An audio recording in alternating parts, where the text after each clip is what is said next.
Okay, welcome friends. आज हम discuss कर रहे हैं एलपीए। ये एलपीए फाइल गई है देश भगत यूनिवर्सिटी की तरफ से।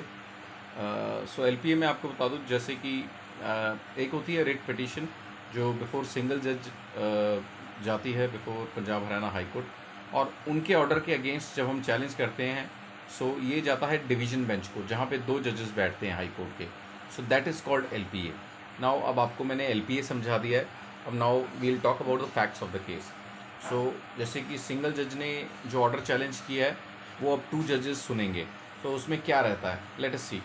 सो सिंगल जज में रिट पिटीशन जो फाइल की गई उसको डिसमिस कर दिया गया, challenging the legality and validity of orders of the appellate authority cum additional labour commissioner Punjab as well as the controlling authority under payment of gratuity act. So सारा मसला है पेमेंट ऑफ ग्रेच्युटी एक्ट के under file हुआ है। ये labour commissioner Punjab से नीचे से आया है, वहाँ एपेलेट अथॉरिटी ने भी डिसमिस कर दिया है। अब इसमें क्या फाइंडिंग है?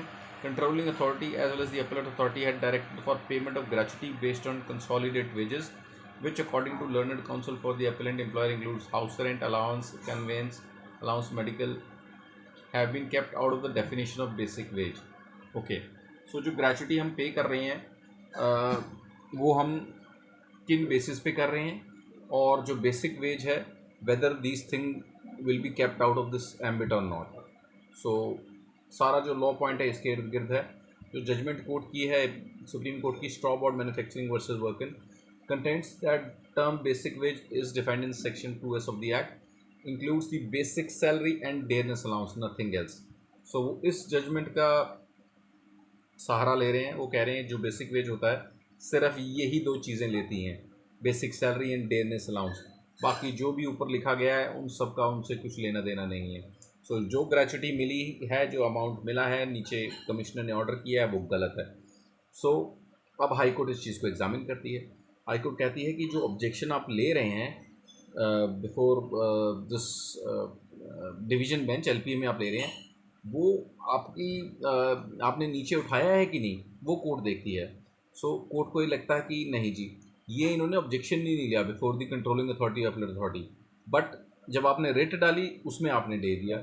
So this is a very smart fact जो कोर्ट ने नोटिस किया, और कोर्ट ने खुद कहा कि यही एक जो लॉ पॉइंट है यही एग्जामिन करने वाला चीज़ था इसमें, और ना ये आपने लेबर कमिश्नर में लिया ना एपलेट में लिया।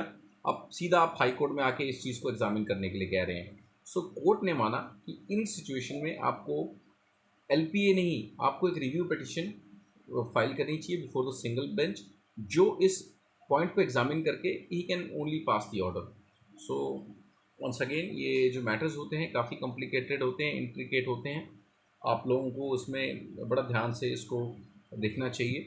अदरवाइज़ अगर आपकी रेमेडीज़ आपकी कहीं भी आपको लगे कि आपने गलत पिक कर लिया, so it will take your time.